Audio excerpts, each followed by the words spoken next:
Welcome to the first video of Chapter 12. Get started here.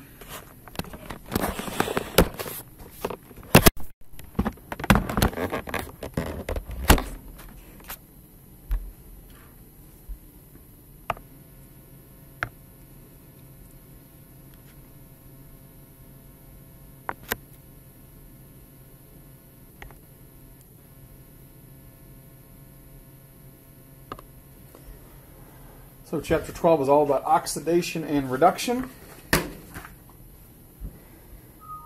And we just want to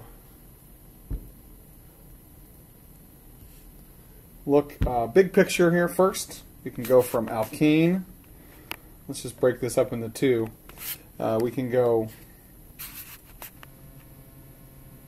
look at an alkene. There's two different ways to look at oxidation and reduction from an organic perspective. We can oxidize up to an alcohol.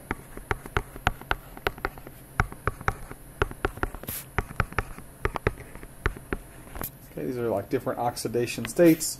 The opposite of that is reduction, or the addition of an equivalent of H2. So an addition of an equivalent of H2 is a reduction. We'll see that a lot. Okay, we can keep going up, oxidize up to aldehyde or ketone oxidation state. The point is, it's an aldehyde or a ketone are at the same level. They're both bound to two oxygens. So you can kind of think of this as the 0 state, the 1 state, and the 2 state, and just numbers of carbons. Okay, it's not an official thing. Okay, if we keep going up, I'm running out of room here, but if you keep going up, oxidize to a carboxylic acid.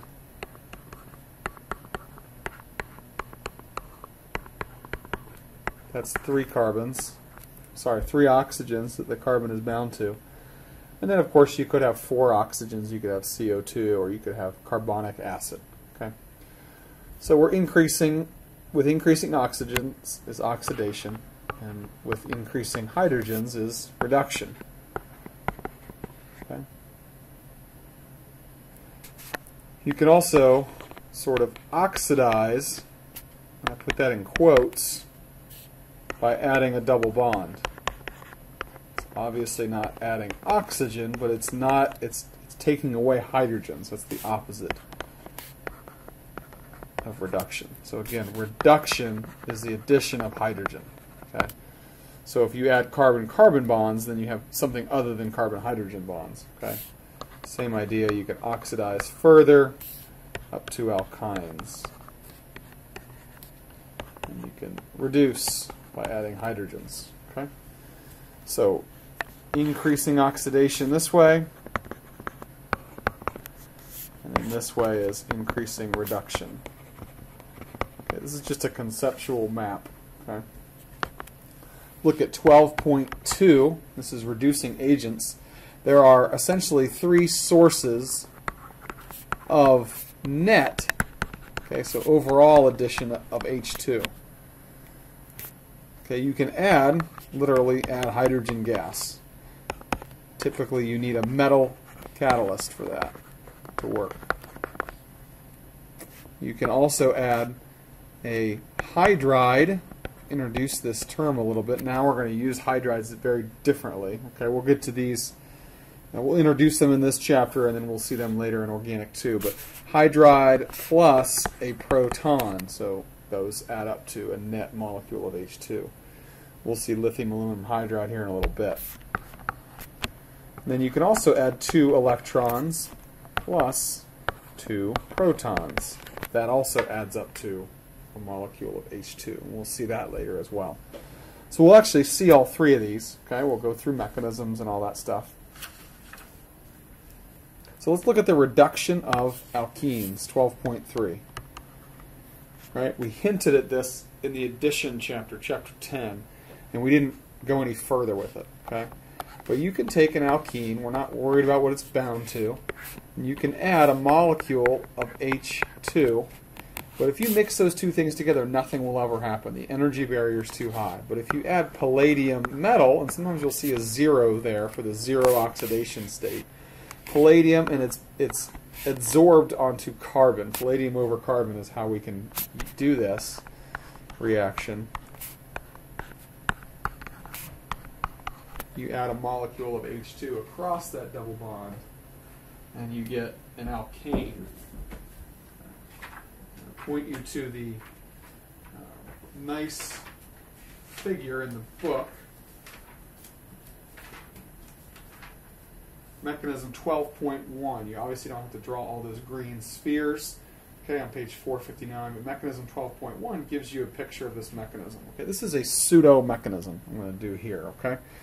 Pseudo mechanism, meaning it's not something I'm going to ask you to draw, but it's to help you make predictions. And we're going to draw a connection to hydroboration. Okay, so palladium 0 has a pair of electrons available to it. And again, it's more complex than this, but we kind of think about this pair of electrons picking up a hydrogen and this pair of electrons going towards the palladium. We would call this insertion into the HH bond. And what you really get is some sort of palladium hydride. And again, the book does a good job of even saying the alkene and the H2 adsorb onto the metal. Okay? So the palladium is going to come in proximity with our double bond here.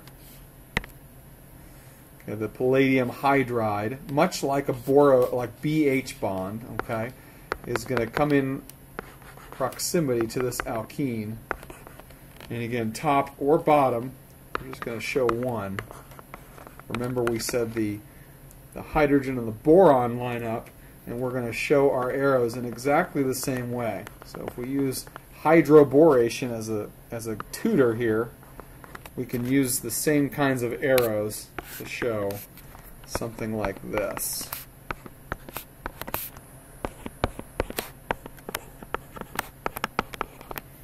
Okay, and instead of showing an oxidation with hydrogen peroxide, we're going to kind of envision that this hydride hops over, does sort of a 1-2 shift, and then this pair of electrons goes back to the palladium to give you, right, the palladium metal. Okay, pseudo mechanism. I am not going to ask this mechanism, but this is to help you to kind of have a picture of how hydrogen and the alkene adsorb onto palladium. They come in proximity, and they add with syn addition. So what's more important is that we understand this so that we can predict products.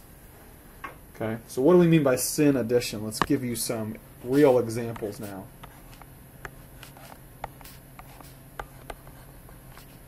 Let's look at this alkene, and now we've got a tetrasubstituted alkene, and we add H2, palladium over carbon,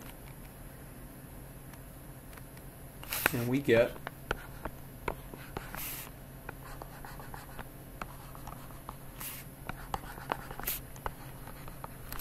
I'm going to show you what we do get and what we don't get.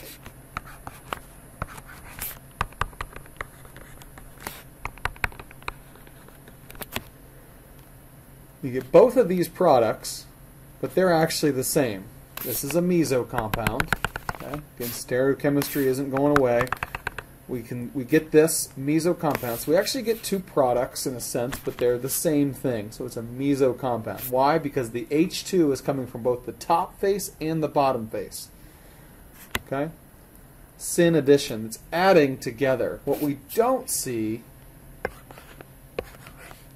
is any trans. We see only the cis. This or the enantiomer. It's a CH3. We don't see any trans. We see only cis.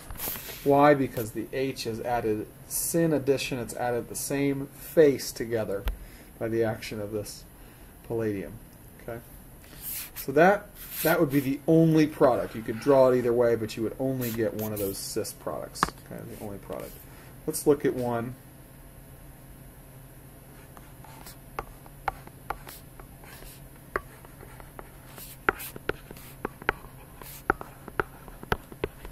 Okay, the H2 is going to add a cross the double bond, so you're actually going to get 2 products.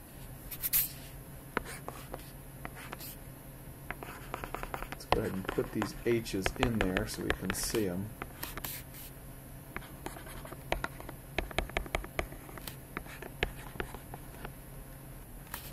Those 2 H's were added. They added from the back face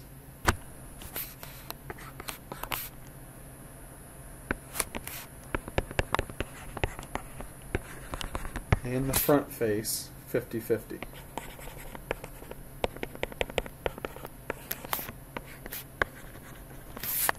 Right? And I've circled the H's that were added. If you look at those are enantiomers.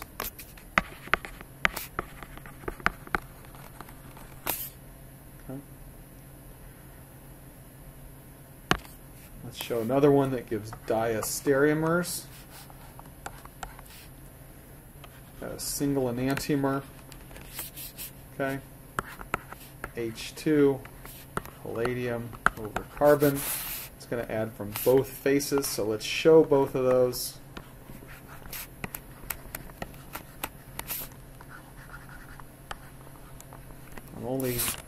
I'm leaving out the hydrogens. I want you to work through this. You get that product and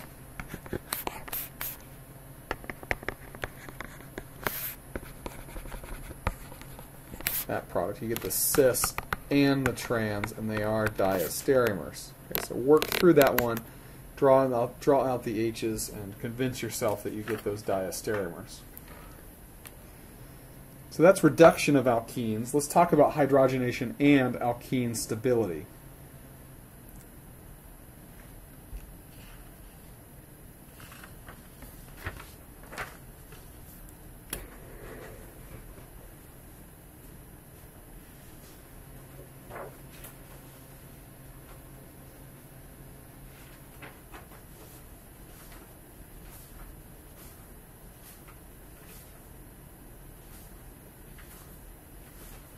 Hang on one second, I'm looking for something.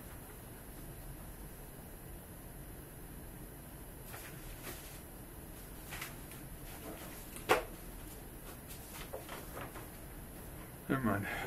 So, hydrogenation and alkene stability. Okay. We can take a trans alkene and a cis alkene, and we've said that these differ in stability. Okay, the trans is more stable. The argument is these CH3s are more spread out. So we can treat this with H2 palladium over carbon. Same set of conditions. And what do we get? We get butane. However, in the trans, you 115 kilojoules, I usually use kcals, but that's fine. Negative 115 kilojoules per millimole was released here. Negative 120 kilojoules was released. Okay. So that means the trans was 5 kilojoules lower in energy than the cis. Trans lower in energy than the cis, which means it's more stable. Okay, so there's information, lots of useful information that comes from hydrogenation. Another one is degrees of unsaturation. Okay, so that was hydrogenation and alkene stability. This one is degrees of unsaturation. Okay, so you can treat a molecule with C8H12, treat it with excess H2, palladium over carbon. So if you treat with excess hydrogen, you're going to reduce all the double bonds. So let's say you go to C8H14. How many equivalents of H2 were added? Just one. Okay, we only, even though there was excess, only one equivalent of H2 was added. Okay, so that means there was only, only one pi bond. Okay, there was only one pi bond. Otherwise, they would have all been reduced. You can assume that all pi bonds are going to get reduced. Okay, so only one pi bond. But now, if we look at our formula, we can see how many degrees of unsaturation are in the product. Okay, go back to chapter 10 and kind of think about degrees of unsaturation. There's two here, right? C8H18 would be the parent sort of alkane, right? The CnH2n plus 2.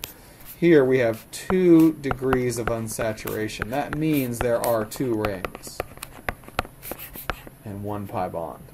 Okay, because here there were 3 degrees of unsaturation. So you can calculate the degrees of unsaturation, and then you can treat with H2 and determine how many rings. Okay, things like that. One side note is that you can reduce double bonds of other types, like carbon-oxygen double bonds. Okay, we're going to talk about this a lot less, virtually not at all, but you can get alcohols. Still a reduction. And you've added H2 across a double bond. This is a minor, it's a very important reaction and more like sort of sophisticated organic synthesis, but we're not going to talk about it that much. Okay. We're going to focus on reduction of alkenes. So that wraps up 12.3, and they mention that in the book. It says we return to this reaction in chapter 20, even though we don't talk about it that much, but that's fine.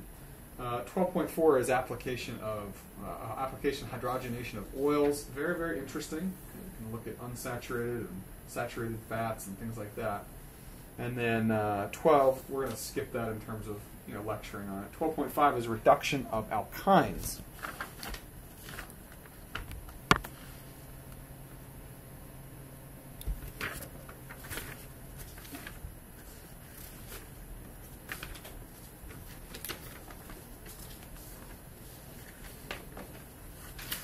I think that's a good place to stop. I'm going to break these videos up a little smaller. So that was reduction of alkenes.